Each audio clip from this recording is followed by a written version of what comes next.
புதுச்சேரியில் ஆளும் என்ஆர் காங்கிரஸ் கட்சியின் உயர்மட்ட கூட்டம் தனியார் உணவகத்தில் நடைபெற்றது. இதில் கட்சியின் நிறுவனரும் முதல் அமைச்சருமான ரங்கசாமி கலந்து கொண்டு தலைமை தாங்கினார். இந்த கூட்டத்தில் அமைச்சர்கள் தேனி ஜெயக்குமார், லட்சுமி நாராயணன், துணை சபாநாயகர் ராஜவேலு மற்றும் சட்டமன்ற உறுப்பினர்கள் ஆறுமுகம், பாஸ்கர், KSP ரமேஷ் ஆகியோர் பங்கேற்றனர். இந்த கூட்டத்தில் வருகிற சட்டமன்ற தேர்தலில் என்ஆர் காங்கிரஸ் நிலைப்பாடு குறித்து ஆலோசிக்கப்பட்டது. மேலும் இந்த கூட்டத்திற்கு என்ஆர் காங்கிரஸ் அமைச்சர்கள் மற்றும் சட்டமன்ற உறுப்பினர்களுக்கு மட்டுமே அழைப்பு அனுப்பப்பட்டதால் தொண்டர்கள் யாரும் கலந்து கொள்ளவில்லை. தொடர்ந்து கூட்டத்தின் முடிவில் செய்தியாளர்களை சந்தித்த முதலமைச்சர் ரங்கசாமி, வருகிற சட்டமன்ற தேர்தல் குறித்து கட்சியில் ஆலோசிக்கப்பட்டதாகவும் மத்திய அமைச்சரும் பாஜக மேலிட பொறுப்பாளருமான மான்சுக் மாண்டவியா தலைமையில் என்ஆர் காங்கிரஸ் பாஜக தொகுதி உடன்பாடு பேச்சுவார்த்தை நடைபெறுகிறது என தெரிவித்தார்.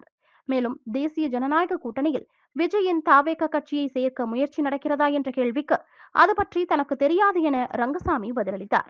மேலும் தேசிய ஜனநாயக கூட்டணியில் லாட்டரி அதிபர் ஜோஸ் சார்லஸ் மார்டினின் லட்சிய ஜனநாயக கட்சியை சேர்க்க பாஜக விரும்புகிறது, என்ஆர் காங்கிரஸ் விரும்புகிறதா என்ற கேள்விக்கு தேவை வரும்போது அனைத்தும் பேசப்படும் என ரங்கசாமி தெரிவித்தார்.